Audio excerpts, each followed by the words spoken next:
Bueno, muy buenos días a todas, a todos. Bienvenidos a la CIDI, bienvenidos al panel Trazando nuevas rutas en la investigación turística, infraestructuras, políticas públicas y destinos inteligentes. Mi nombre es Ricardo Cortés, soy miembro investigador del CIDETUR. En primer lugar, queríamos agradecerle muy especialmente a la escuela, a nuestra escuela, la Escuela de Economía y Negocios, a todo el equipo de la Secretaría de Investigación, por poder traer a nuestras disertantes el día de hoy, hacer el esfuerzo de traer a Melina Piglia, a Erika Schenkel, a Ana Clara Rucci. Les voy a contar mínimamente de qué vamos a hablar hoy, esta mañana, y quiénes son.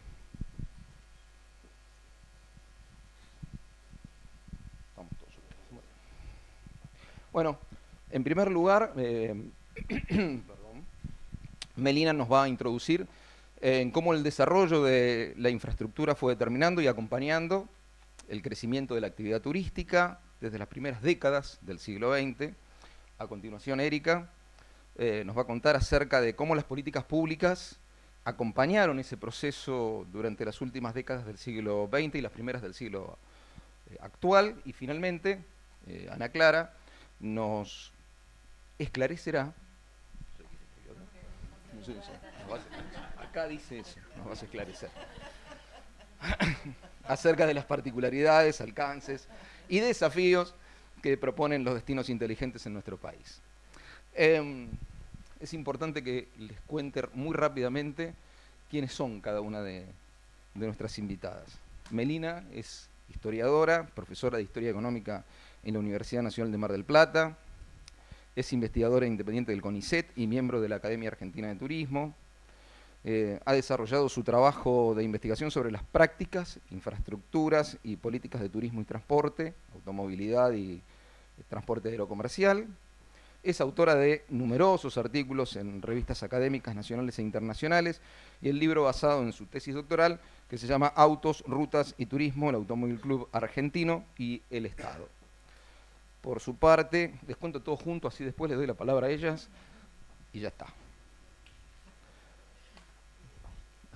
Ya hablan. Erika es el centro del panel. Es doctora en Ciencias Sociales, con mención en Ciencias Políticas y Administración Pública por la Universidad Nacional de Cuyo y postdoctora en Ciencias Humanas por la Universidad Nacional de Buenos Aires. Es licenciada en Turismo por la Universidad Nacional del Sur, es investigadora de CONICET y miembro de la Academia Argentina de Turismo también. Es integrante de la Alianza para la Formación e Investigación en Turismo Social, de la Organización Internacional del Turismo Social de Bélgica y del Grupo de Investigación en Gobierno, Administración y Políticas Públicas del Instituto Universitario de Investigación José Ortega y Gasset, de España. Y sus líneas de investigación están vinculadas al turismo en sus aspectos políticos y socioeconómicos, siendo su especialidad el abordaje de políticas turísticas y de turismo social en la Argentina. Y finalmente, la doctora Ana Clara Rucci, a mi derecha, es doctora en Turismo por la Universidad de Alicante, directora del Instituto de Investigaciones en Turismo de la Facultad de Ciencias Económicas de la Universidad Nacional de La Plata, profesora titular del Seminario de Tesis de la Carrera en Turismo y docente de posgrado en diferentes universidades. Es editora de Ayana, revista de investigaciones en turismo, editora asociada de investigaciones turísticas y miembros del Comité Científico de Revistas de Brasil y de Perú, y tiene publicaciones en revistas nacionales e internacionales, trabajando para organismos como el Ministerio de Turismo de Argentina y de Brasil, el BID, Segitur, la Comunidad Valenciana en España, entre otros. Como ven, nos hemos dado el lujo de traer a tres grandes académicas para que nos cuenten un poco acerca de sus investigaciones, de un poco el panorama de la investigación en turismo en la actualidad. Así que, bueno, les cedo la palabra, arrancamos con Meli, tiene su PowerPoint creo que preparado, supongo. Muy bien, impecable. Hacia allá vamos. Sí, sí. Maravilla, una maravilla. Bueno, buenos días, muchísimas gracias por la invitación. Son tiempos difíciles para armar estas cosas, así que se agradece doblemente. Y bueno, espero que les interese, que no se aburran. ¿Cuál con este, no? Sí. En Mar del Plata no tenemos, no, en Mar del Plata no tenemos esta tecnología. En Mar del Plata no tenemos esta tecnología. Bien, en Argentina el turismo interno da cuenta del grueso del turismo, del movimiento turístico dentro del país, y en el siglo XX de casi la totalidad, diría, ¿no? Hay un porcentaje muy bajo de turismo internacional. Y una buena parte de ese, lo voy a usar para no perderme, de ese turismo interno es turismo en automóvil, ¿no? Actualmente a Mar del Plata, por ejemplo, el 80% de los turistas que llegan en automóvil, y esa cifra entre fines de los 30 y después y el 2002 es de más o menos el 50%, ¿no? Entonces el movimiento del autoturismo, del turismo en automóvil, es un aspecto central del turismo nacional. Y eso es algo que a mí me viene interesando analizar. No sé para dónde tengo que apuntar, mira, porque no sucede nada. No pasa nada. No está pasando nada con el botoncito. Ahora sí, perdón. Creo que estoy bien. ¿Es el primero? No logro que se mueva, ¿eh? Perfecto, no pasa nada. Analizar el fenómeno del... Perdón, soy muy inútil con los aparatos. Bien, ahí, bien. Muchos trucos que... Ya la inflexibilidad cognitiva a cierta edad se complica. Este fenómeno del turismo en automóvil, que a mí me viene interesando desde hace muchos años, desde cuando comencé con la investigación de tesis doctoral, a tratar de pensar, terminé con el Automóvil Club Argentino a partir de empezar a pensar sobre el turismo nacional, y bueno, terminé construyendo otro tipo de tema de investigación alrededor del ACA, pero me había interesado originalmente pensar el turismo. Analizar en clave histórica el turismo en automóvil implica, por supuesto, poner a las infraestructuras en el centro, ¿no? Y pensar no solo en su planificación y en su construcción, sino también en algo que, como estamos comprobando este año, por defecto en realidad, es clave en las infraestructuras, que es el mantenimiento, ¿no? Si empiezan a recorrer ahora, no sé, la Ruta 2 ahora tiene pozos, que no tenía hace 2 años, porque el deterioro es parte de la vida de las infraestructuras desde el momento en que se inauguran. Entonces el mantenimiento es también otro de los aspectos clave.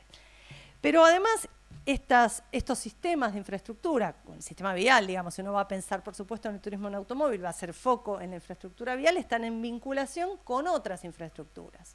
Entonces el devenir del turismo en automóvil tiene que ver también con la decadencia del ferrocarril, en la obsolescencia creciente y la desinversión en la red ferroviaria, y además con los avatares también de la estructura de la red aérea, que es, como sabemos todos los que venimos de fuera de Buenos Aires, extremadamente centralizada en Buenos Aires, se va a ir centralizando, ¿no? No siempre a lo largo de su historia tuvo esa estructura, pero tiende a centralizarse en Buenos Aires, y eso hace que si Erika quiere venir de Bahía Blanca a Mar del Plata en avión, tenga que pasar por Buenos Aires, que como ustedes saben no queda de paso, exactamente. Entonces esa vinculación también me parece que entró a jugar, digamos, a la hora de pensar o tratar de explicar la historia del turismo en automóvil, pero también otras dimensiones que tienen que ver con la política y con la gobernanza, diríamos, ¿no? Cómo se regula y qué políticas públicas se toman en función de no solo de construcción y de planificación de infraestructuras, sino también otras políticas que van a afectar esta actividad. Y me parece a mí, y nos parece con Valeria Grucheski, con la cual estamos haciendo un trabajo conjunto desde hace 1 año y pico, tratando de hacer una historia cultural de algunas rutas turísticas, hay una dimensión cultural que es central, ¿no? Y en la cual es muy difícil de explicar por qué la gente elige en el año 35 hacer turismo en automóvil, cuando es más caro, más incómodo y más lento que ir en tren a ciertos destinos. Y en relación con eso, pensar también cómo este tipo de turismo construye determinados vínculos con el espacio de los caminos, ¿no? Determinados vínculos y determinados paisajes, ¿no? ¿Qué forma tienen de este turismo de construir paisaje? Hace un siglo, que es donde les propongo, creo que esta era la primera. Lo estoy bajando mucho, perdón. Ahí estoy. Hace un siglo, que es donde les propongo comenzar este recorrido, Argentina era el país de Latinoamérica con más automóviles, en volumen total de automóviles, ¿no? Tenía una población, por supuesto, mucho más chica que Brasil o México, pero un volumen de automóviles mayor. Y su proporción entre población y automóviles era parecida, como pueden ver aquí, a la de Gran Bretaña o a la de Francia. Es una proporción altísima si lo comparamos con cualquier otro país, salvo quizás Uruguay, que en volumen de automóviles, por supuesto, tenía una cantidad mucho mayor. El avance muy vertiginoso que tuvo la motorización, es decir, la penetración del automóvil en Argentina, hizo que se desarrollara una cultura de la automovilidad muy potente, dentro de la cual el renglón del uso del automóvil para el ocio también fuera muy protagónico. Yo organicé esta presentación, que espero que no sea muy larga, en 4 momentos que voy a repasar. Un primer momento de los tiempos pioneros, hasta los años 20, el autoturismo en automóvil a partir de la construcción de carreteras en los años 30, el periodo de turismo masivo y dentro de él el periodo de turismo en automóvil masivo, y finalmente las transformaciones que se producen a partir del desarrollo de las autovías y las autopistas. Como les decía, en los años 20 circulaban muchísimos automóviles en Argentina. Sin embargo, como pueden ver en esta tabla, la proporción de caminos era muy baja, ¿no? Si comparamos, por ejemplo, Argentina con Chile, Argentina tenía muchos automóviles y pocos caminos, y Chile tenía un montón de caminos porque hay una política de construcción caminera muy sistemática y muy temprana y muy pocos automóviles, ¿no? Entonces, en Argentina la percepción era que los autos estaban encerrados en las ciudades y no se podía salir a ningún lado porque, no sé, ir a Luján ya era atravesar un pantano. Había muy pocos caminos permanentes y firmes en proporción a la cantidad de vehículos, pero también respecto de la extensión del territorio. Los primeros automóviles llegaron al país a comienzos del siglo XX y eran, por supuesto, máquinas muy caras que sus dueños pertenecían a las élites. Esos dueños que tenían estos autos, que eran casi juguetes al principio, buscaron enseguida el uso recreativo de estas máquinas y salir a probarlas fuera de la ciudad, conquistando caminos, ¿no? Con esta idea, además, que está muy asociada al automóvil y que también explica la elección por el turismo en automóvil, aun cuando fuera, como les decía, más incómodo, más largo y más caro. Hay un placer vinculado con la aventura y la idea de la conquista del paisaje, de atravesar, de conquistar el territorio. El excursionismo en automóvil empieza en la década del 10 y se populariza después de la Primera Guerra Mundial, y hacia mediados de los años 20 tiene un cierto apogeo en los entornos de las ciudades, ¿no? Que son todavía lugares difíciles, ¿sí? Hay una dosis alta de aventura aún en ir de la ciudad de Buenos Aires al Tigre, ¿no? Por un camino que, si había llovido, era directamente intransitable.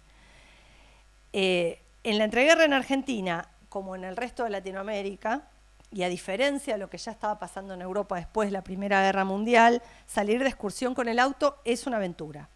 Por la fragilidad de los vehículos que se rompen permanentemente, lo mismo los neumáticos, y la precariedad de los caminos, que son de tierra natural, sin alcantarillas, se transforman en pantanos a la menor lluvia y hay que lograr que alguien a caballo saque al vehículo. De hecho, había gente que se dedicaba a profundizar los pantanos porque tenía el negocio de después ir a rescatar al que se había quedado atrapado. Las huellas que dejaban las carretas, además, deterioraban ahora son los camiones, pero en ese momento eran las carretas los que deterioraban los caminos de tierra natural.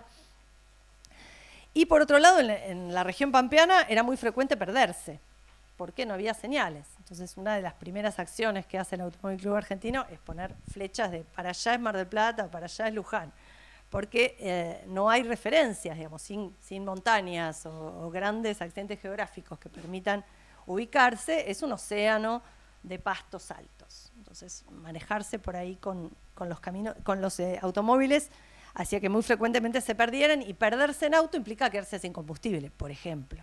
O sea, no es lo mismo que perderse a caballo, en términos de la capacidad que uno tiene de regresar. Si el excursionismo era una aventura en lo que en los años 20 todavía tenía cierto nivel de riesgo, entonces más riesgo aún y más aventura eran los viajes entre ciudades, que en esa época se conocían como raids. Estos viajes eran experiencias emocionantes que eran consumidas además a partir de la prensa por un público más amplio y que de alguna manera no solo proporcionaban entretenimiento, sino que contribuían a la construcción simbólica, al proceso de producción territorial de la nación, ¿no? Difundían paisajes nacionales y participaban de esta idea de encuentro con el país profundo a partir de la exploración libre que permitía el automóvil, ¿no? Esta libertad del auto respecto del ferrocarril. Heinz Monk, que es un historiador de la automovilidad muy conocido, que tiene un par de libros súper importantes, ha señalado en un libro que se llama El automóvil atlántico, que esta primera etapa de los automóviles él la denomina la fase heroica, ¿no? La fase marcada por la aventura.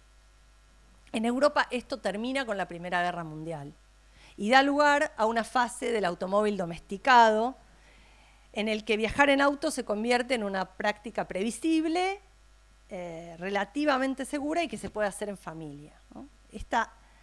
Él dice incluso que hay una especie de feminización del auto, ¿no? De este automóvil en la que era vivido casi como un deporte, a el automóvil además como una forma de transporte. En América Latina y en Argentina en particular la cronología es diferente. Esta domesticación se da recién desde fines de los años 20 en los alrededores de las ciudades y en los años 30 en algunos caminos. Y en realidad, más que una sucesión de etapas, tenemos una juxtaposición, porque si piensan hoy en la Ruta 40, todavía se pueden tener experiencias, y no solo en la Ruta 40, pueden ir a la vieja Ruta 11, acá nomás, y tenerla. Se pueden tener experiencias de este automovilismo de aventura, ¿no? De este turismo vinculado a la aventura, y de hecho la Ruta 40 se ha transformado en un atractivo turístico precisamente por esta dosis de riesgo y de aventura. Esta domesticación del automóvil en Argentina y, bueno, estos son los raids. Esa foto es tuya. Esta domesticación del automóvil y de la experiencia del viaje se hace posible en Argentina a partir de la segunda mitad de los años 30, cuando despega la construcción de caminos con una política más decidida, sostenida por un impuesto a la nafta, que permite la construcción de una red de caminos nacionales troncales y a partir de la ayuda federal también de una red complementaria de caminos provinciales. Por supuesto, no todo se construye a la vez, ni todo se pavimenta a la vez, y algunas rutas figuran en el papel, como la Ruta 40, y no terminan de construirse hasta hace 10 minutos más o menos. Esto permite ya que para fines de los años 30 el viaje en automóvil a lo que eran los destinos turísticos ya más importantes del país, Mar del Plata o Córdoba, pudiera hacerse por caminos firmes en un tiempo razonable y sin grandes sobresaltos. Sobre la base de esos caminos, además, se construye otra infraestructura que es central, que es la red de estaciones de servicio, que la construye YPF y en parte el Automóvil Club Argentino, sin la cual también es inviable. Piensen que los automóviles tenían una autonomía de unos 100 kilómetros. Entonces, sin una red efectiva de abastecimiento era bastante inviable. Simultáneamente, si ya se puede ir a Córdoba o a Mar del Plata sin grandes sobresaltos, siguen existiendo un montón de caminos donde la aventura es la marca. Por ejemplo, el Camino a Bariloche durante los años 30 y 40. Creo que dejé la foto. Estos son estos caminos domesticados. Y este es el Camino a Bariloche en la misma época. Como verán, un poquito más arriesgado el tema. Con más tiempo libre, producto de los cambios legales y sociales, pensemos en la generalización de las vacaciones pagas, en el aguinaldo a partir del año 45, con mejores autos y gradualmente con mejores caminos y mejores servicios en ellos, el uso del automóvil por placer se multiplicó entre los años 30 y 50, se expandió, por supuesto, el excursionismo, y la revista El Hogar decía en el año 31, el domingo ha dejado de ser el día del Señor para mudarse en el día del automóvil. La pasión excursionista, que excedía en los años de la entreguerra al automóvil, porque también se hacían excursiones en ferrocarril, se articulaba con los discursos higienistas. Esta es la del medio es mi abuela, en una excursión a Luján, en el auto que durante la semana se utilizaba como taxi de uno de los miembros de la familia, que es el señor gordito del medio. Este excursionismo, digamos, se articulaba con otras prácticas que también se volvieron muy populares, como el picnic, el camping o la pesca deportiva en ríos, arroyos y lagunas, que fue sumamente popular en los años 40. Los destinos del excursionismo se multiplicaron, impulsados también por los gobiernos provinciales. En el caso del gobierno de la provincia de Buenos Aires, Manuel Fresco construyó activamente caminos destinados a este excursionismo. Este es el camino de Mar del Plata a Miramar, que estaba destinado a descomprimir un poco el turismo en Mar del Plata, a generar un paseo, no solo a conectar con la ciudad de Miramar, sino a generar un paseo, y estaba pensado como un parkway con espacios para el picnic y el camping en el costado, espacios para la pesca deportiva, parquización. Esos son los excursionistas de la ciudad de Maipú en esas barrancas sobre la ruta a Miramar. Este camino se inaugura en el año 38. Además de esto, la construcción de los accesos y de algunas de las rutas nacionales habilitó otros espacios para el excursionismo, y esta es de Valeria, esto es en la General Paz, que también es un lugar para realizar picnics en las afueras de la ciudad. Además del excursionismo, por supuesto, el turismo nacional se multiplicó, en particular el turismo en automóvil. El automóvil se convirtió en una alternativa al ferrocarril para el viaje a destinos turísticos como Mar del Plata, Córdoba o Mendoza. Habilitó además el desarrollo de nuevos centros turísticos a los cuales no llegaba el ferrocarril. Pensemos en San Clemente, Santa Teresita, no me sale, Mar de Ajó, todos estos balnearios de la costa atlántica norte, también los balnearios de la costa atlántica al sur de Mar del Plata, ¿no? Porque al sur de Miramar no llegaba el ferrocarril. Entonces, estos balnearios se desarrollaron estrechamente vinculados con el automóvil, pero también el automóvil permitió que localidades que contaban con menos atractivos y menos infraestructura para sostener estadías largas se volvieran parte de circuitos turísticos, ¿no? Y eso creo que es uno de los fenómenos del norte, ¿no? Esta idea del circuito turístico, de un recorrido turístico patriótico que se podía hacer en invierno y que estaba muy pensado alrededor del automóvil. Por otro lado, las guías y las cartas de turismo modelaron estas prácticas, lo mismo que las revistas. Hay un montón de discurso de modelación de estas prácticas en los años 30, en los años 40, en los años 50, y de construcción y prefiguración de los paisajes que estos turistas iban a encontrar, incluso de las emociones, ¿no? Dónde había que pararse, abajo de qué higuera, a recordar qué acontecimiento y vivir qué emociones patrióticas en esos recorridos que las guías prescribían. A todo esto son grandes fuentes para el trabajo histórico en turismo, estas guías que son de múltiples fuentes, además, ya en estos años, ¿no? Tenemos las guías de los clubes de automovilistas, pero además hay guías de las empresas productoras de automóviles y guías de editoriales o Peuser. El turismo en automóvil, a partir digamos, después de esta fase, y en función de las transformaciones que se van a dar en la economía argentina en los años 60 y en la producción de automóviles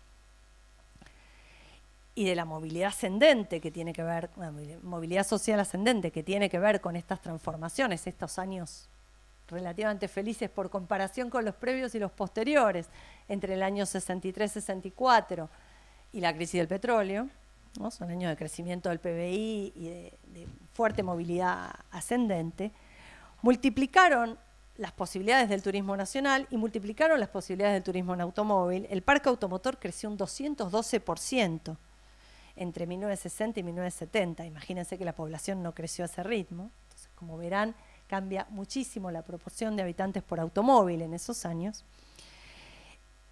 Se dio el boom del turismo nacional y junto con ese boom, el boom del turismo en automóvil. A Mar del Plata, por ejemplo, la cantidad de turistas que arriban crece un 30% entre 1960 y 1971 y se triplica entre ese año y 1972, llegando a los casi 3 millones de turistas totales, lo cual es cerca de un 12% de la población. La mitad de esos turistas llegan en automóvil. Un destino más exclusivo, más distante y más costoso para llegar en automóvil, como Bariloche, que había recibido 26.000 turistas en 1947, recibe 145.000 en 1965. Un cuarto de ellos llega en automóvil, a pesar de que todavía falta un 20% del camino por pavimentar. Simultáneamente, entonces, si bien tenemos estas rutas bien domesticadas, señalizadas, con servicios, conocidas, también una minoría de automovilistas podía seguir gozando de aventuras ruteras, ¿no? La persistencia de caminos periféricos en los que la norma es la precariedad es clara durante todo el siglo XX y todavía hoy es una experiencia, como decía, accesible. La enorme expansión de la automovilidad implicó la sobrecarga de las rutas. Las rutas más turísticas, sobre todo en las temporadas estivales, se sobrecargan, se masifican. Pero la inversión en la mejora, en la modernización y en el mantenimiento de estas rutas no sigue el ritmo del incremento del tráfico. Eso lleva muy rápidamente, en los años 60, a un incremento vertiginoso de los accidentes,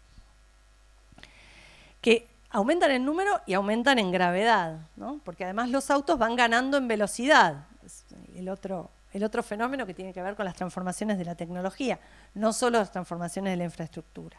La infraestructura no cambia demasiado, la ruta no se ensancha, las banquinas son todavía de tierra y la carga de automóviles crece enormemente. La ruta 2 se va a convertir en la ruta de la muerte, y si ya no hace falta un mapa para recorrerla, porque todo el mundo la conoce, ahora sí hace falta un mapa de los peligros.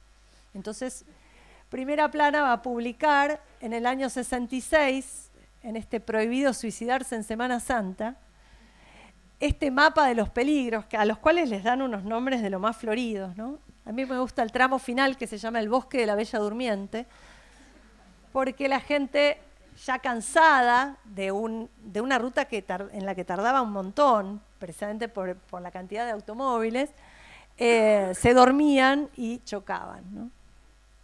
Con consecuencias desastrosas. Este es un choque en el cual un camión de frutas volcó arriba de un auto y casi ahoga a los pasajeros en manzanas, que me pareció una cosa bastante simpática. Calculo que no para la pobre gente ahogada en manzanas, pero un poco la revista se reía de esa situación de la gente ahogada en manzanas. Los accidentes se debían en gran medida a este déficit vial, a la falta de inversión en la mejora y en la ampliación de los caminos y en el mantenimiento de los caminos, donde por ahí había clavos sueltos, baches, todo esto sucedía. También contribuían a causarlo los desperfectos en los automóviles. En los años 60 se vendían crecientemente modelos más baratos, como el Citroën, que se rompían muchísimo, 1 o 2 veces en el camino, ¿no? Mi suegro cuenta eso, y salíamos con el auto y 1 o 2 veces se rompía el auto en el medio. Eso implicaba también accidentes o autos que circulaban sin las luces reglamentarias, pero también los contemporáneos cargaban más bien las tintas en la falta de experiencia, que eso también tenía que ver con esta expansión del parque automotor. Había un montón de conductores nobles, de conductores inexpertos, que sacaban el auto y se largaban, se compraban un auto y se largaban a la ruta sin tener experiencia en el manejo en ruta, en cómo se adelantaba un vehículo, cómo manejarse con las luces, ¿no? Entonces los conductores profesionales se quejaban de que los turistas inexpertos ponían las luces altas en el medio de la ruta y provocaban accidentes. Bueno, este tipo de cuestiones era muy constante, pero también una cultura vial temeraria y poco apegada a las normas, ¿no? Entonces había un montón de prácticas habituales en la conducción en ruta, de conducir zigzagueando, comer y beber vino antes de salir a la ruta. De hecho, una de las publicidades en los años 70 era tome menos, no era no tome, era tome menos, y a una copa menos puede ser un año más de vida, algo así. No estaba todavía muy claro que el alcohol era problemático en su totalidad, pero digo, otras prácticas como tomar mate o tomar café o fumar mientras se conducían a accidentes, o comer mucho que daba sueño. Bueno, este tipo de cuestiones aparecían detrás de estos accidentes, pero recién se convirtieron en un tema público que requirió campañas públicas de prevención en los años 70. Y esto, entonces, desde fines de los 60, 70, aparece esta preocupación por el problema, y con esto aparece el Operativo Sol y la insistencia también en la regulación. Me apuro. La masividad no solo condujo a más accidentes, sino también a la congestión. Y la congestión dio lugar a un tipo de viaje cada vez más lento, más lleno de paradas, y esas paradas fueron configurando espacios propios de sociabilidad, ¿no? Atalaya es del año 42, pero aparecen un montón de otras paradas, algunas paradas de micros, que se vuelven parte de la aventura del viaje, digamos. Parte de la expectativa del viaje es parar a comer las medialunas de determinado lugar, parar a almorzar en Amagosúa o en El Reloj, donde se vendían unos sándwiches que parece que eran muy famosos. Vendían casi 5.000 sándwiches por día en las temporadas estivales. Hay un relato del día que se inaugura la autovía, están esperando con los 5.000 sándwiches que vengan todos los turistas que van a venir por la autovía, y resulta que la autovía hace que ya no se bajen más en Dolores a comer y les quedan esos 5.000 sándwiches sin vender. Hay un relato de los dueños de estos lugares. Cuando se construyen las autovías y las autopistas, un proceso que en la Argentina es planificado desde los años 50, pero que llega a concretarse recién en el 92, durante el menemismo, con la reforma del Estado y con participación de los privados, esa construcción, que en el caso de la Ruta 2 empieza en el 92, en el caso de la autopista Córdoba bastante más tarde, en el 99, aunque las obras a Rosario ya, el ensanche del acceso norte empieza en el 94, la construcción de esta nueva infraestructura va a modificar todo, va a modificar tanto los paisajes que construían estas rutas, ¿no? El paisaje de la Ruta de la Muerte va a dejar de serlo, pero también este paisaje del ocio y del goce vinculado con los paradores va a desaparecer, se va a llenar la ruta de ruinas, porque el tipo de viaje que favorece tanto esta infraestructura como las transformaciones en los vehículos que los vuelven más confortables, con aire acondicionado, con entretenimiento a bordo, hacen que el viaje ideal sea el viaje veloz, donde el confort está dentro del auto, con la menor cantidad de paradas posibles, y esas paradas se hacen dentro de la propia infraestructura. Esto en la autovía 2 son las islas, ¿no? Entonces se va a despegar del entorno y se va a cubrir de ruinas. Mientras tanto, hay una revalorización a partir de los fines de los 90 de otras zonas del territorio, vinculados con el turismo, pero también vinculados con la minería, ¿no?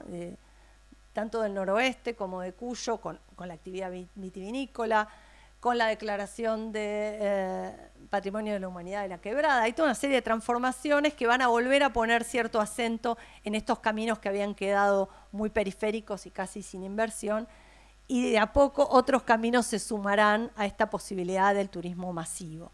Sin embargo, digamos, como creo que es la tercera vez que lo digo en esta presentación, persisten caminos en los que la experiencia sigue siendo extremadamente precaria. Y creo que me pasé de los minutos, pero muchas gracias.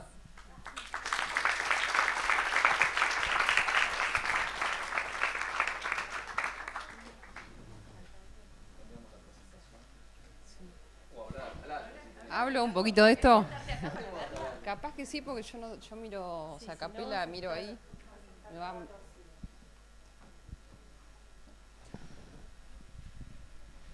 ¿Qué tal? Buen día, ¿cómo están? Bueno, antes que nada, una alegría participar de esta CIDI, agradecerle a todo el CIDE Tour la invitación, a Roxana, una alegría compartir la mesa con Ana y con Melina.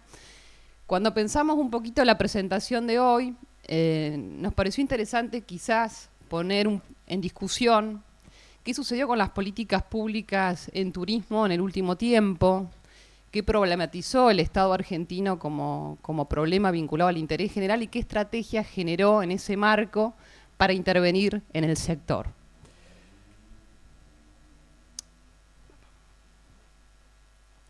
Sin dudas, cuando, un poco siguiendo el recorrido de Melina, cuando uno analiza lo que viene haciendo el Estado argentino en materia de la actividad turística, ¿sí? Hay algo bastante disruptivo que fue a finales del siglo XX, y es empezar a problematizar al turismo internacional como una demanda realmente prioritaria en términos de estrategia, ya con una crisis de deuda avanzada, y ese discurso vinculado a apostar al turismo internacional como motor de desarrollo, vinculado a esta necesidad de atraer divisas internacionales, de generar superávit comerciales. Pero sin dudas esa estrategia se va a materializar, se va a precisar, se va a poner en detalle, ¿sí?, con lo que fue la sanción de la última Ley Nacional de Turismo, la Ley 25.997 del año 2005. ¿Sí? Ahora vamos a ver una serie de instrumentos que explican qué estrategia empieza a desplegar el Estado argentino en este sentido, pero lo que nos interesa poner hoy acá en discusión es cuáles fueron los alcances y efectos de estas políticas que viene desplegando el Estado Nacional. Vamos a ver, independientemente en muchas circunstancias de la administración, de quién asume la administración del Estado en ese momento. Fíjense en que son políticas que siempre acompañan este discurso vinculado a propósitos de desarrollo, vinculados a propósitos de bienestar, vinculados a propósitos de equidad territorial, de federalismo. Bueno, la idea es poner atención hoy con una serie de resultados de en cuánto esta estrategia contribuyó a estos propósitos que la propia política se fijó como prioritarios. Antes que nada, contextualizar un poquito y muy breve qué fue la sanción de la Ley 25.997. No podemos desconocer un contexto muy particular, un contexto global y un contexto regional que desde hacía tiempo ya venía apostando por el turismo internacional con tasas de crecimiento anuales sostenidas hasta lo que fue la irrupción de la pandemia, sobre todo una apuesta por el turismo naturaleza que crecía por encima de ese crecimiento de los arribos internacionales a distintos países de la región, que fíjense lo importante que empieza a ser la estrategia de la internacionalización de la política turística, que el turismo internacional y ese posicionamiento en los mercados exteriores pasa a conducir la estrategia de marca país. No es casualidad cuando analizamos qué sucede con la marca país de Argentina, de Brasil, de México, de Perú, de Colombia. Centralmente lo que se visibiliza son los atractivos naturales que ya están posicionados en este mercado internacional, y a que a partir de una serie de recursos públicos invertidos en esas áreas se apuesta a consolidar dichos arribos. Este contexto regional muy particular es acompañado sin dudas con lo que fue la salida de la convertibilidad en Argentina del año 2002, después de 10 años de paridad cambiaria, que originaron automáticamente a partir del año 2003 un aumento de los arribos internacionales, ahí al comienzo, y sobre todo un aumento de los arribos internacionales que el Estado priorizaba como prioritarios, ¿sí? El mercado norteamericano, el mercado europeo, eran reconocidos como mercados de alto gasto, ¿sí? Y muy valorados por la estrategia de política pública. En ese contexto particular se sanciona esta ley que destaca el turismo como una actividad económica prioritaria, que destaca al sector como un sector prioritario para conducir el desarrollo nacional y que prioriza entre las políticas sectoriales al turismo receptivo, al turismo internacional como una actividad de exportación no tradicional. ¿Cómo se traduce esta estrategia en términos territoriales? ¿Sí? ¿Qué sucede con los documentos de planificación en términos territoriales? Fíjense en qué interesante, estamos hablando de más de 20 años de análisis y nos encontramos prácticamente con la misma estrategia, el posicionamiento de Argentina de esta cuestión de lo natural y de esta cuestión de lo diverso. Fíjense a su vez que les pongo distintos documentos de planificación, en primer momento sin dudas lo que fueron los distintos FET, ¿sí? Que se fueron sancionando hasta el año 2015. Después el gran documento de planificación de la gestión de Santos, que fue el documento Oportunidades Naturales. Y en la última gestión, incluso vigente en la actualidad, el programa Ruta Natural.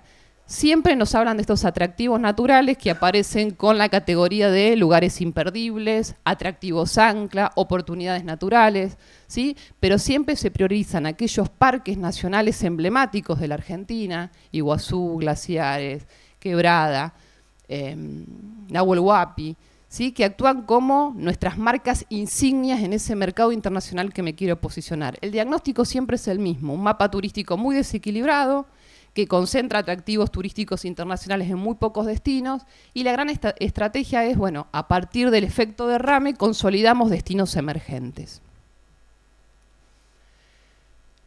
Estas estrategias se asocian a este discurso permanentemente, el turismo para la conservación y el turismo para el desarrollo, ¿sí? Aumentamos arribos y especialmente arribos internacionales con el propósito de generar sensibilización y educación en estos espacios tan prioritarios en materias de la agenda ambiental, universal y nacional, y a su vez contribuimos al desarrollo de esas comunidades próximas de esos destinos asociados.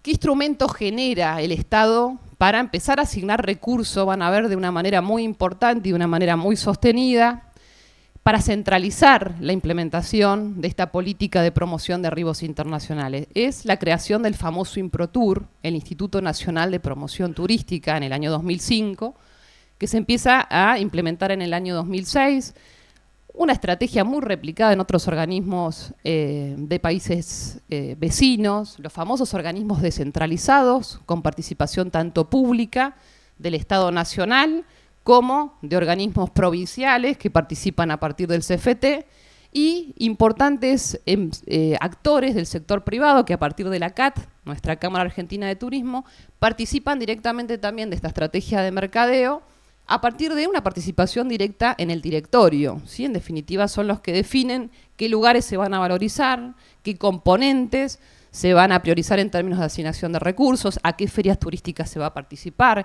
qué mercados emisivos se consideran como prioritarios, ¿sí? Y digo que replicamos estrategias de distintos países de América Latina porque es exactamente lo mismo que podemos ver con el Embratur en Brasil, el CPTM en México hasta el año 2018, Pro Colombia, Pro Perú, es exactamente el mismo instrumento aplicado en diferentes países.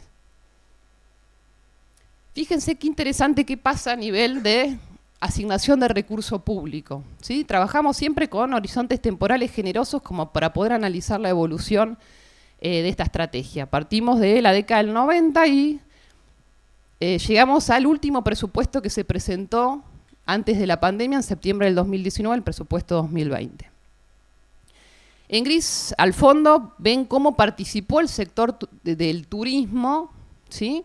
De los recursos totales de la administración pública, cuánto el Estado de sus recursos le asignó al tratamiento público del turismo. Fíjense que está en torno al 0,20 y el 0,40%, sin duda crece bastante con la sanción de la nueva ley y luego tiene otro momento de crecimiento con lo que fue la creación del Ministerio de Turismo, ¿sí? Desde el 2010 al 2018.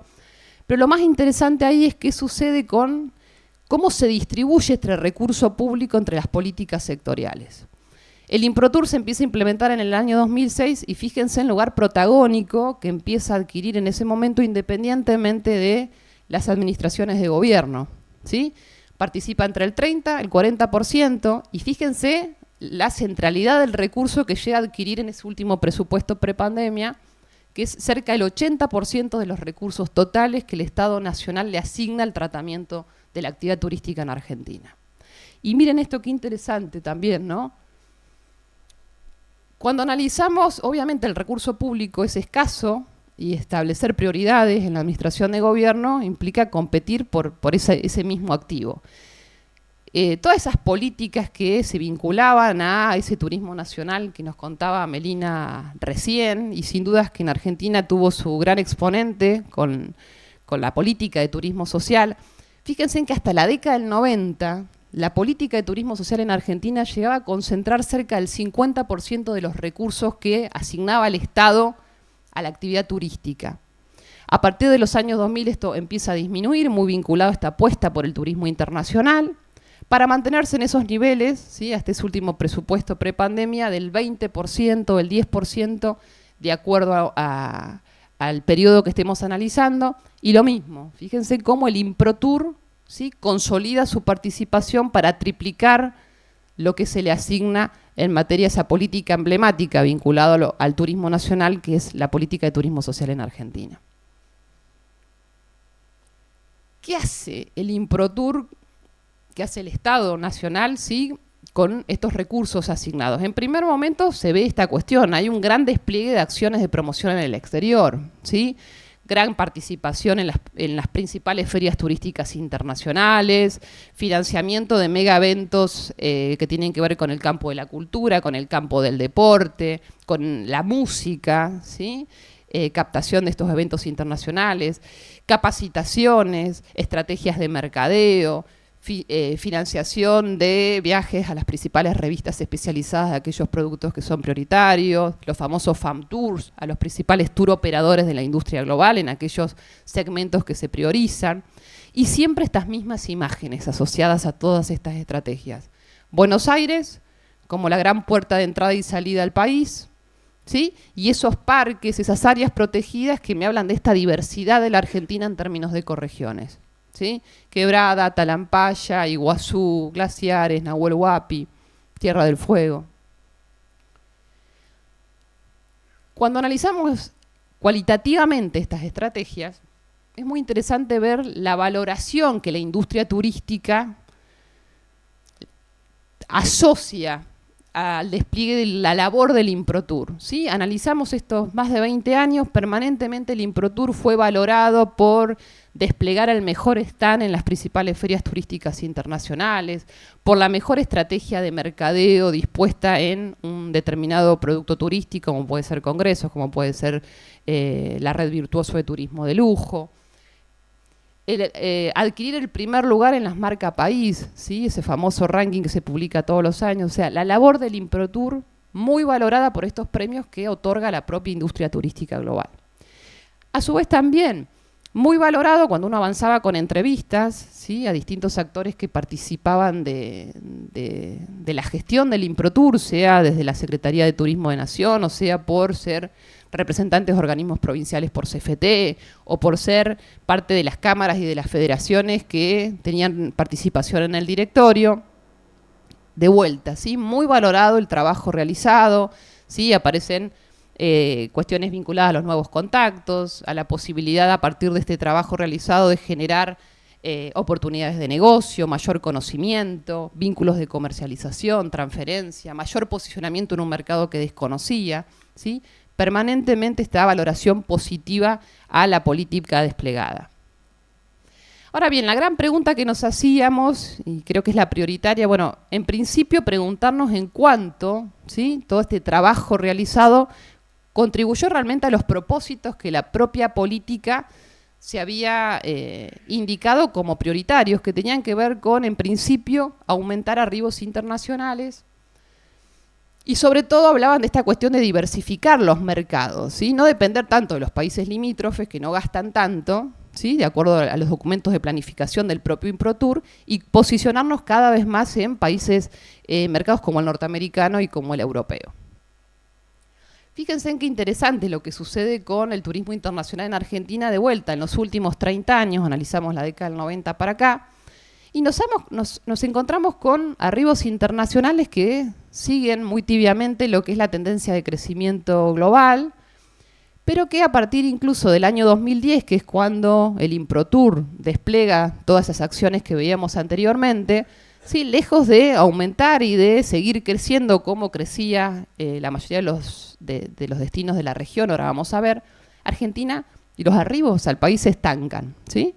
Se estancan en torno a los 6 millones, los 7 millones. Desde entonces prácticamente no crece, ¿sí?, Argentina. Esto no quiere decir que la labor del INPROTUR generó esto, pero sí que esa hipótesis que se había plantado el INPROTUR tan directa, aumento acción de promoción y aumento arribos internacionales, no tiene para nada los resultados esperados. Esto que les decía, ¿sí?, la región, América, crece en la participación del mercado internacional y Argentina decrece su participación en el mercado regional.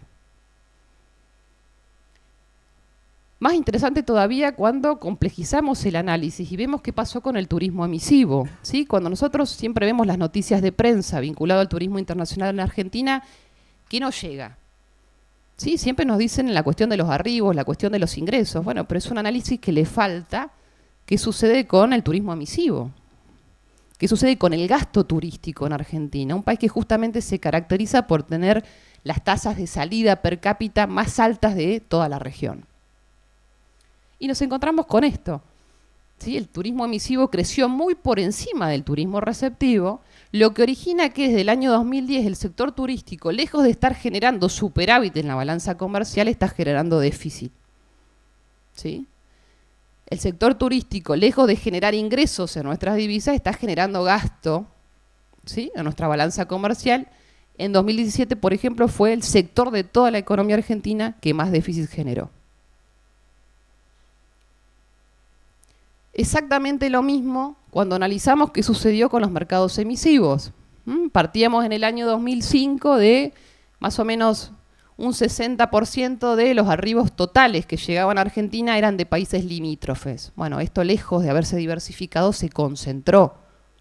En el 2019, el 65% de los que nos visitan son de países limítrofes y en el contexto post-pandemia el 70%. ¿Sí? Mercado europeo, mercado norteamericano, priorizado en todas esas acciones que se desplegaron, lejos de haber crecido, decreció. Más interesante todavía, cuando analizamos cuánto de lo que está generando la actividad turística en Argentina lo genera el turismo internacional y cuánto lo genera el turismo nacional. Por nuestra propia historia, el turismo nacional en Argentina tiene un peso absolutamente protagónico, ¿sí?, a pesar de ser absolutamente marginado desde hace mucho tiempo en términos de la asignación de presupuesto público vinculado al turismo en el país. Fíjense qué interesante. 2004, ¿sí?, el 39% de lo que se generaba, ¿sí?, 40% de los ingresos que se generaban en el país por turismo, lo generaba el visitante internacional, ¿sí? El 60% lo originaba el turista nacional. Fíjese qué sucede después. 2019 baja al 33% y obviamente en el contexto post-pandemia baja al 16%. Hoy en día el 83% de lo que se genera en Argentina por turismo en ingresos tiene que ver con el turismo nacional. ¿Cuál fue el alcance territorial de esta estrategia si uno analiza cómo se distribuyen estos resultados en términos territoriales y particularmente en el Sistema Nacional de Áreas Protegidas, ¿sí?, que fue la gran apuesta de la política desplegada? De vuelta, resultados, ¿sí?, muy contradictorios. Nos encontramos con un Sistema Nacional de Áreas Protegidas vinculado a un uso público del turismo totalmente asimétrico. Fíjense en que 5 parques nacionales concentran el 80% total de las visitas, ¿sí? De las 35 áreas protegidas que hoy tienen el uso público habilitado, bueno, el 80% se concentra en Nahuel Huapi, Arrayanes, Iguazú, ¿sí? Y fíjense qué interesante cuando decimos, bueno, pero ¿cuántos visitantes internacionales concentran estos parques? Bueno, la asimetría todavía es más marcada, porque cuando analizamos cómo se distribuyen los visitantes internacionales en nuestro Sistema Nacional de Áreas Protegidas, nos encontramos que el 97% de las visitas quedan en estos 5 parques, ¿sí? Y eso explica esto. Cuando nosotros analizamos nuestros principales 50 destinos nacionales en Argentina, ¿sí?, y vemos, bueno, ¿de qué turista dependen estos 50 destinos nacionales? Nos encontramos con esta gran concentración que tiene el turismo internacional. La absoluta gran mayoría de los destinos nacionales de Argentina, estos 50 principales y un montón de otros turismos, destinos que tienen que ver con lo local, con lo regional, que no son incorporados en las estadísticas de la encuesta de ocupación hotelera, dependen del turista nacional. Fíjense que solamente 2 destinos en Argentina en el año 2019 tuvieron más visitantes internacionales alojados en sus hoteles que internacionales. ¿Cuáles fueron? Obviamente, Buenos Aires y Calafate como el gran destino asociado al Parque Nacional Los Glaciares. Después tienen otros destinos con un protagonismo interesante del turismo internacional, entre el 30%, el 40%, ya estoy terminando. Como es el caso de Ushuaia, como es el caso de Iguazú, de Bariloche, ¿sí? Pero fíjense en esos colores, la gran mayoría de estos destinos depende de vuelta del turismo nacional. Y esto explica eso. ¿Cómo se distribuyen los visitantes internacionales a los cuales venimos generando tanto esfuerzo y tanta estrategia ahí para seguir consolidando esas llegadas? Bueno, el 50%, el 57% quedan solamente en Ciudad de Buenos Aires, ¿sí? Son visitantes que se alojan acá y que no asocian su visita a otra ciudad, a otro destino de Argentina. Y del 40%, ¿sí?, que sí asocia su visita a otro destino nacional, bueno, se concentra en un 30% en otros 6 destinos, ¿sí?, muy vinculados a estas áreas protegidas: Salta, Ushuaia, Bariloche, Iguazú, Calafate, Mendoza, ¿sí? Fíjense en qué concentración territorial presenta el turismo internacional, ¿sí? Y en conclusión, estamos en este loop permanente, ¿sí?, donde obtenemos documentos de planificación que nos hablan de apostar por el turismo internacional para apostar a la cuestión de un desarrollo territorial más equilibrado, para hablar de federalismo, para hablar de cuestiones que tienen que ver con el bienestar. Y sin embargo, cuando vemos qué sucede cuando esas políticas se implementan, ¿sí?, siempre obtenemos los mismos resultados. 3 cositas para cerrar que me parecían capaz interesantes como para discutir. Primero, la necesidad de discutir la eficacia de las políticas en turismo, ¿sí? La eficacia de las políticas en turismo, primero en términos de las propias estrategias que esas políticas asocian. Por eso decimos, bueno, la eficacia de las políticas turísticas en términos de las políticas turísticas.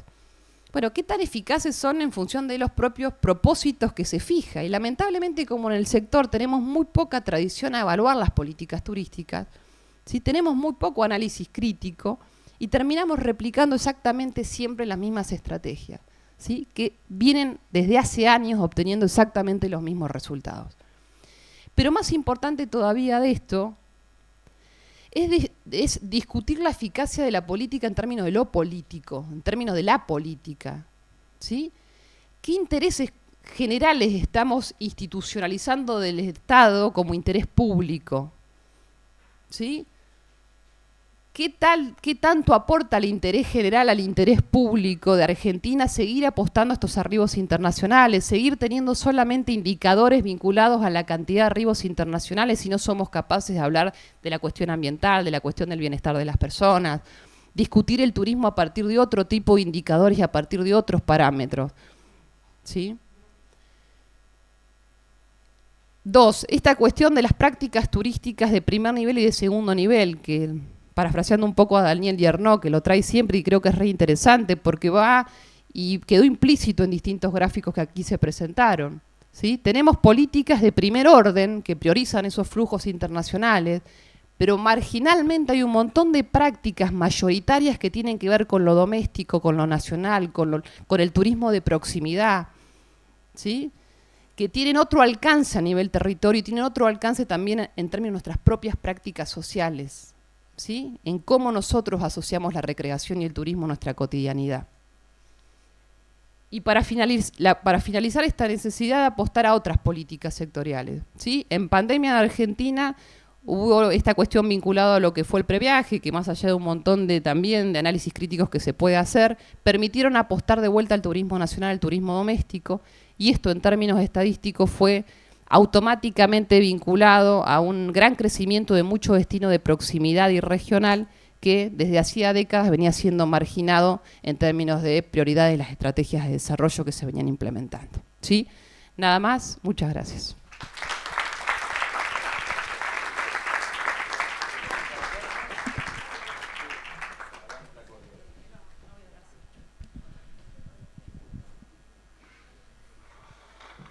No voy a hablar de historia porque no sé, me siento.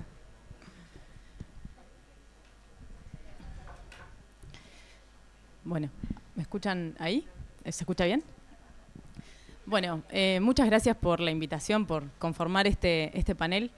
Estoy muy contenta de estar en la UNSAM y ver a tantas personas queridas, bueno, Pablo, Marcelo, Mica, Mercedes, mucha gente, colegas de Chile, que sean bienvenidos, y sobre todo el aula llena de alumnos, que me parece que en estos contextos y en estas instancias no es menor, y ojalá que este panel pueda despertarles preguntas, pueda inspirarlos a temas de investigación, que hoy en día está un poco difícil en Argentina, pero que creemos que es el camino en la universidad. Así que bueno, mi presentación tiene que ver con justamente los destinos turísticos inteligentes, y acá no sé si voy a poder cumplir el objetivo que me propuso Ricardo, que va a ser sobre esclarecer estos temas. Porque creo que ese es el punto, que falta esclarecimiento, y bueno, así que les traigo al menos algunas cuestiones que están sobre la mesa, que considero que se puede empezar como a hurgar en el tema, y que queden justamente algunas líneas o algunas preguntas para seguir hablando del tema. Bueno, traje algunas preguntas que me hacía yo para armar la presentación y que pensaba que podía justamente interesar a los estudiantes, sobre todo, que tienen que ver con justamente esto, ¿no? ¿Qué se entiende por inteligencia turística? ¿Qué implican los modelos de destinos turísticos inteligentes? ¿Qué metodologías se utilizan para que algo sea inteligente? ¿Y en qué momento dejan de serlo, ¿no? Cuando uno dice, bueno, esto es inteligente, bueno, ¿hasta cuándo? ¿Cuándo cae esa vigencia? ¿Hay políticas públicas sobre turismo inteligente o inteligencia turística? ¿Qué organismos las promueven? Y un poco qué se estudia en este tema, qué estudios locales existen, qué nos dicen sobre la inteligencia de los destinos o la aplicación de estos modelos. Claramente no voy a... Son solamente algunas preguntas disparadoras que intento como ir haciendo un recorrido en la presentación, pero van a quedar muchísimos temas como para profundizar. Y un poco, digamos, lo que se entiende por inteligencia turística es bastante particular, en el sentido que depende justamente de los autores, los organismos, los modelos que los llevan adelante.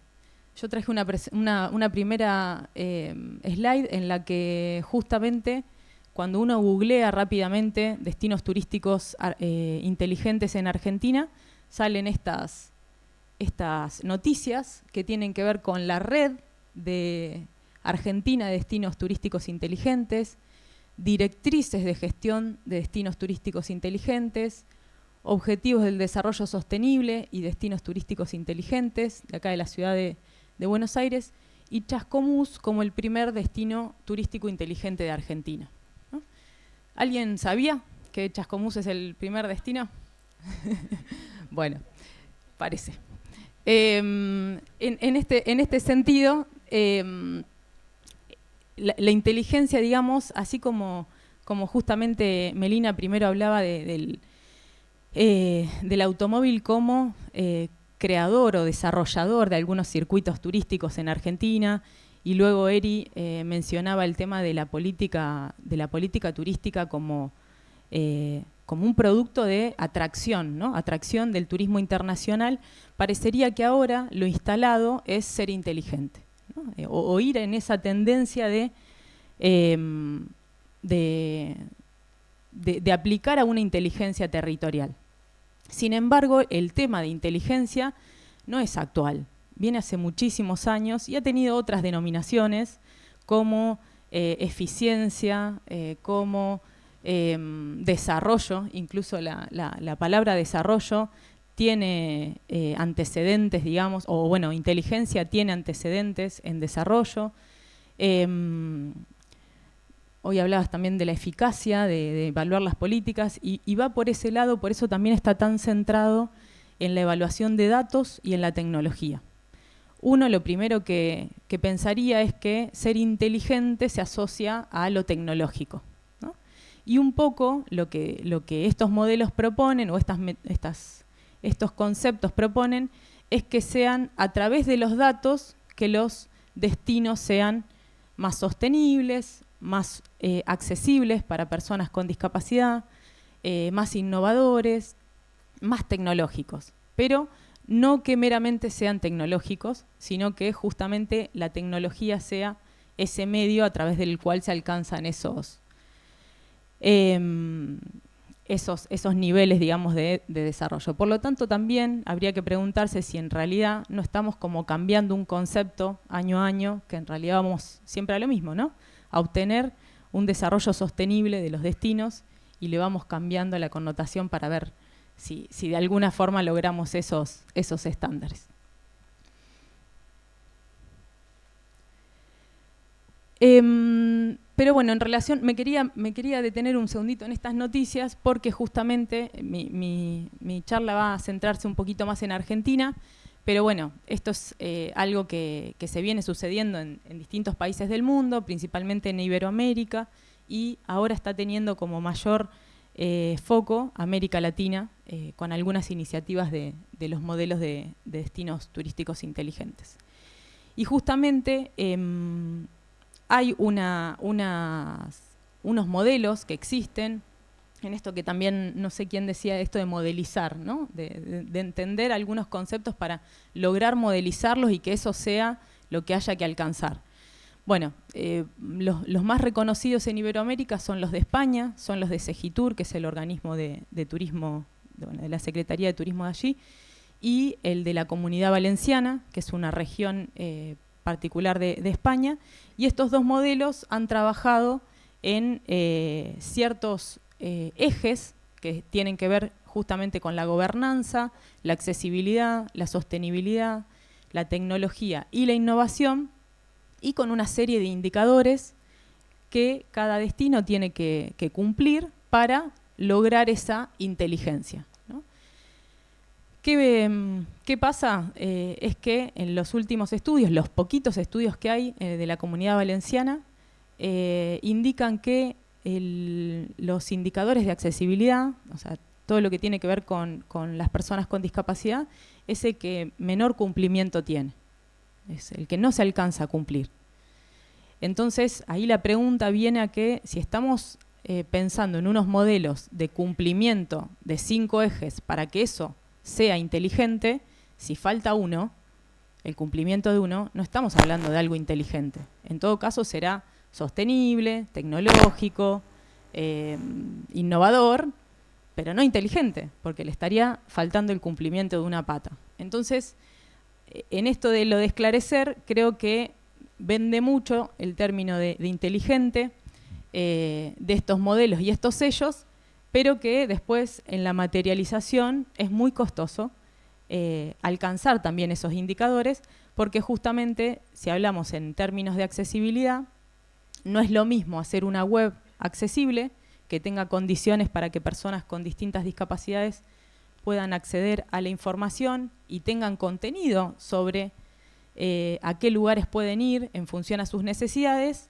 a hacer ciudades accesibles, a tener transporte accesible, que son indicadores de una ciudad inteligente o de un destino inteligente. Entonces, bueno, ahora la Comunidad Valenciana está avanzando en escenarios de inteligencia, ¿no? Como para que aquel que está muy lejos de ser inteligente pueda tener algunas iniciativas y algunas estadías de cumplimiento de esos indicadores. En América Latina hay bastantes ejemplos que han tomado esos modelos españoles, tanto de Segitur principalmente, que adoptaron ese modelo y lo aplicaron a sus ciudades. Tequila en México, Medellín y Cali en Colombia, algún otro en Brasil, con las particularidades de un modelo que fue creado para un contexto español y se está aplicando en modelos en realidades de América Latina. Pero, bueno, tienen su sello. y particularmente Brasil, en un trabajo de hace algunos años, empezó a plantearse la idea de pensar en modelos de destinos turísticos inteligentes en las que, en repensar esa inteligencia, ¿no? ¿Qué entendía Brasil por ser un destino inteligente?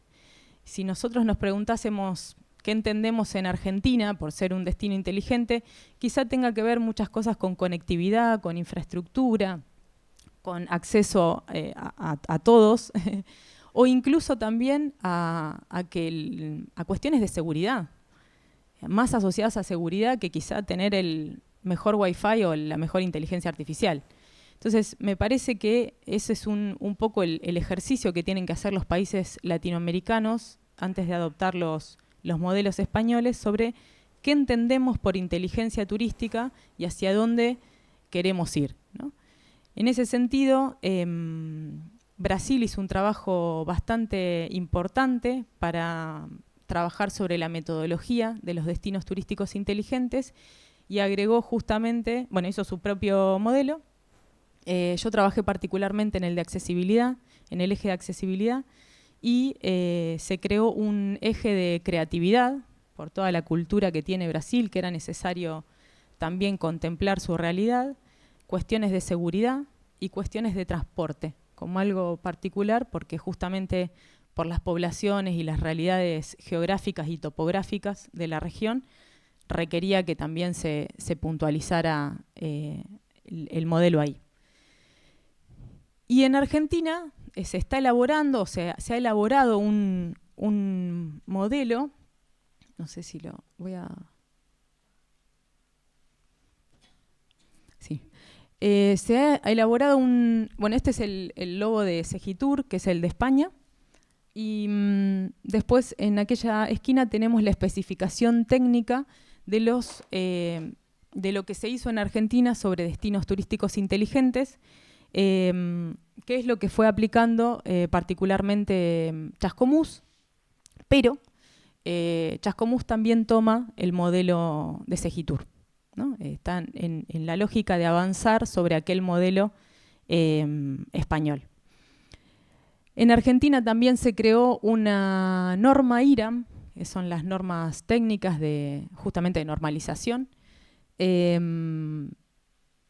sobre justamente destinos turísticos inteligentes, y hay algunos destinos que están empezando a adoptarla, ¿no? O queriendo avanzar en esa iniciativa. Ahora, de alguna forma la pregunta que uno se hace es, bueno, ¿cómo llega esto de modelos o de destinos turísticos inteligentes a Argentina y cómo se empieza a plantear? Y el punto tiene que ver con esta necesidad de datos, de una lógica global de obtener datos para medir, para ser eficientes, para evaluar políticas y planificar en función a eso. Y bueno, nosotros en Argentina la primera experiencia de sistemas de inteligencia turística está en Ciudad Autónoma de Buenos Aires, con el tablero justamente de datos que menciono en la tablero de análisis y seguimiento de datos, que esa fue como la primera implementación más dura de obtención de datos y de planificación de la ciudad en función a el análisis de esos datos. Y luego empiezan, digamos, estas organizaciones u organismos a como plantear ir un poquito más allá de ese análisis de datos para pensar en la gestión de los destinos. Y en esta gestión de los destinos empiezan a aparecer algunos actores, como decía, el IRAM o el Instituto de Ciudades Inteligentes, que también está implementando estos modelos o ha participado en la de Brasil, o han creado una red iberoamericana de destinos turísticos inteligentes. Y así también empieza como esta movida, por así decirlo, en Argentina, en donde los destinos empiezan a adherirse a una red de Argentina de destinos turísticos inteligentes, lo cual esa adhesión no implica el trabajo o la materialización en destinos turísticos inteligentes. Es simplemente decir, yo quiero ser parte de algo, me adhiero a esta red y empecemos a charlar de qué va esto. Hay algunos planes de trabajo y hay algunas acciones, pero no nada implica obligación, es una adhesión, lo cual en parte uno se empieza a poner en tema, pero no, digamos, que formen parte de una red de destinos turísticos inteligentes no quiere decir que sean inteligentes, para aclarar eso. Y en algunos estudios sobre el tema de turismo inteligente o destinos inteligentes en Argentina es bastante escaso, y sobre todo en idioma español.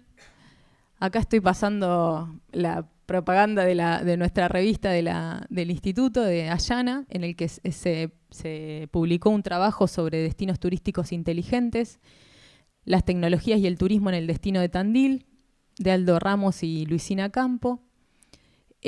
También un trabajo publicado en la revista del Condet, Indicios del modelo de destino turístico inteligente en Río Gallegos, Patagonia Austral, de Alejandra Mercedes Álvarez y Jimena Aldana Díaz. Y un trabajo más reciente de la revista del Comahue, de Marina Sanfardini, del turismo inteligente, nuevos desafíos. Pero la realidad es que hay muy poquitos estudios, más bien locales, fíjense que siempre son de casos, y no, un poco la idea de esta presentación era mostrarles cómo lo desperdigado, digamos, que está el tema en Argentina, tanto en iniciativas, en trabajos, y que no hay algo como muy claro. Esto se los había mencionado.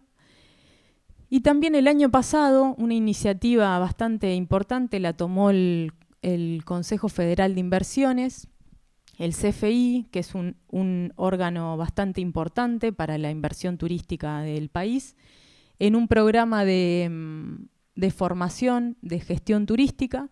Ya este año es el segundo año que se replica y bueno, incorporan muchas cuestiones de inteligencia a esta formación de referentes provinciales, o sea, todas las provincias, o al menos 2 personas por provincia, se van capacitando en estos temas y después tienen la posibilidad de presentar algún proyecto en el cual pueden salir financiados para implementarse en la provincia, lo cual los invita también a pensar efectivamente qué pueden desarrollar al interior de su provincia en materia también de inteligencia.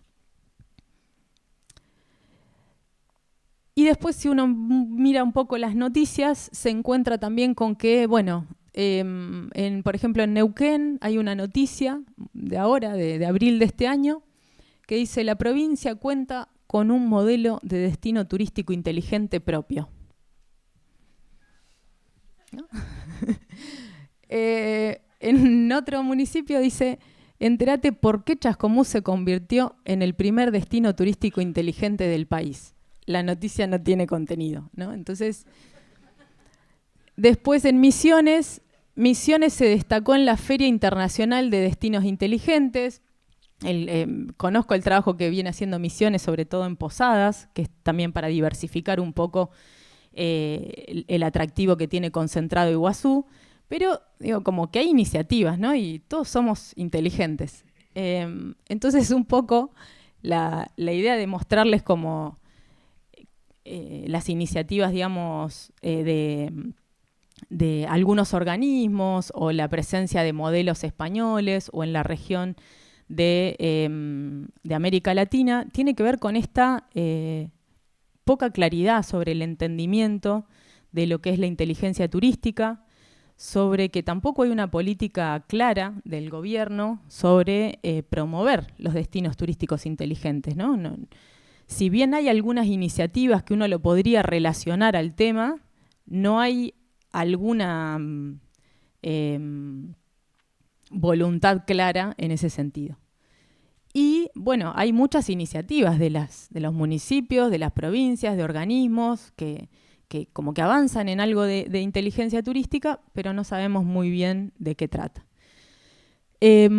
Así que justamente ya estaba spoileado esto, pero no hay un concepto claro sobre la inteligencia turística y sobre todo en Argentina. Hay otros países que lo tienen más claro y dicen, bueno, esto es inteligente, esto no lo es. Hoy en día yo creo, esto es una opinión, que hay mucha confusión en donde encontramos en destinos un QR y asociamos a inteligencia. y es simplemente un QR que nos está accediendo a cierta información.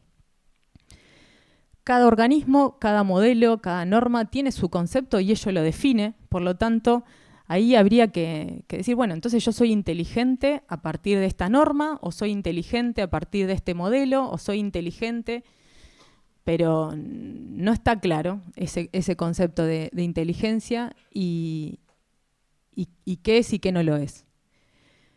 Hay una confusión muy grande sobre justamente lo que implica la inteligencia y el uso de los datos, en esto mismo que les decía. Y de nuevo, un poco retomo lo que decía Eri sobre la evaluación de las políticas de eficiencia, ¿no? Decimos, bueno, por ejemplo, que un destino obtuvo datos. Bueno, ¿qué pudo mejorar con esos datos? ¿O qué planificación pudo hacer a partir de esos datos? ¿Para qué sirvió implementar el modelo de destinos turísticos inteligentes o el sistema de inteligencia turística y no solamente para salir en el diario a decir soy destino inteligente? Entonces, en términos políticos, como decías muy bien vos, Eri, pero también en términos de evaluación de la inversión en turismo, en política turística. Entender la inteligencia de un destino requiere un profundo entendimiento del propio destino, más allá del método o modelo que se utilice para una aplicación sistémica. Digo, Chascomús, pobre, lo estoy matando, pero tiene seca la laguna. Entonces, está con graves problemas de su principal recurso natural. O sea, todos vamos a Chascomús por la laguna. Y se está quedando sin su principal recurso turístico. Entonces tendríamos que preguntarnos justamente, bueno, quizá podemos mejorar otra situación. Yo estuve en Chascomús igual hace poco, el año pasado me invitaron a hablar de destinos turísticos inteligentes, no me van a invitar más. Bueno, hay iniciativas dispersas sobre formación, entendimiento y desarrollo de inteligencia turística, en esto de, bueno, yo creo que primero Argentina se tendría que poner de acuerdo en lo que entiende por destino turístico inteligente, avanzar en la formación de profesionales que también puedan adoptar luego el análisis de esa inteligencia, porque pasa justamente que soy conocedora de ese tema, que después no hay personas que puedan analizar los datos en los municipios que se implementan estos modelos. Entonces también hay que capacitar a los profesionales para que justamente trabajen estos temas. Y bueno, justamente hay un interés político en temas de agenda que hace que hoy estemos hablando de destinos turísticos inteligentes y no de otros temas que son importantes para nuestro país. Así que bueno, muchas gracias.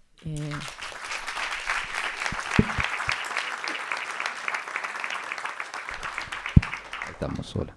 Bueno, muchas gracias a las tres. Hemos pasado por la historia, los indicadores, los conceptos. Ahora abrimos brevemente un momento de preguntas antes de pasar a la próxima actividad. Sí, no tenemos mucho tiempo, tenemos poco. Pero bueno, si hay alguna pregunta que quieran hacerle a nuestras expositoras, los cohibí. Acá, Pablo. Bueno, ¿qué tal? Buen día. Muchas gracias las tres. La verdad que un lujo tenerlas acá y todo lo que nos fueron comentando. Mi pregunta, si bien es algo sencilla, pero es algo que me vengo preguntando hace tiempo y ahora con la exposición de ahí de Melina quería saber un poquito más. Con tanto desarrollo de las carreteras, del automóvil, ¿qué pasó que no tenemos como este tipo de alojamiento al estilo motel, ¿no? Que digo, el ACA tiene una historia ahí con, no sé, la hostería de Cachi, 25 de Mayo creo que también, pero después, además en un territorio tan amplio, tan extenso como el nuestro, no tener esa disponibilidad. No sé si responde a algo. Que no haya ese estilo de alojamiento. Tuvimos. El ACA llegó a tener 63 hosterías camineras. Después vinieron los 90. Ya está. Digamos, tuvimos el Automóvil Club Argentino a partir del año 61, empezó a firmar convenios con todas las provincias para construir hosterías camineras. Y construye por todos lados. Y son estos, con el modelo del motel, la estación de servicio y el hotel rutero al lado. Por todos lados. Y mucho en la Patagonia, mucho en la Ruta 40, todo a lo largo de la Ruta 40. O sea, vuelve viable la circulación en estos caminos que no atraviesan, digamos, no tiene sentido en la Ruta 2, pero había. En la época que la ruta era recorrida de manera larga, había una hostería en Maipú, había una hostería en Dolores. Estaba Albert Veraz, que sigue existiendo, que era una hostería, un parador importante, porque la ruta se hacía en 2 días, pero después ya no tuvo mucho sentido. En otros lugares sí los había y en estas otras rutas las provincias invierten, ponen ellos el terreno, en algunos casos el terreno y la construcción, y le dan la concesión y la administración a la ACA. Todo esto se desmonta en los años 90, las provincias recuperan la administración de estos espacios y los venden, los concesionan, y el Automóvil Club Argentino ahora tiene exclusivamente un hotel en Córdoba. Y después concesionadas, algunas que le quedaron de la red, pero muy, muy pocas respecto de lo que eran, llegaron a ser esos 60 y pico en el año 70. Es una construcción muy veloz de una enorme cantidad de moteles. Creo que en parte lo que pasa es que la transformación de la infraestructura y la transformación de la velocidad de los automóviles hace que se valore el viaje en el cual uno llega a un punto, digamos, no este viaje en el que uno va parando en los distintos lugares. Entonces, en ese cambio deja de tener sentido esa inversión y creo que en los 90, digamos, parte es la regulación, pero parte es que se vuelven obsoletos este tipo de infraestructura. Bien, tenemos tiempo para alguna otra pregunta.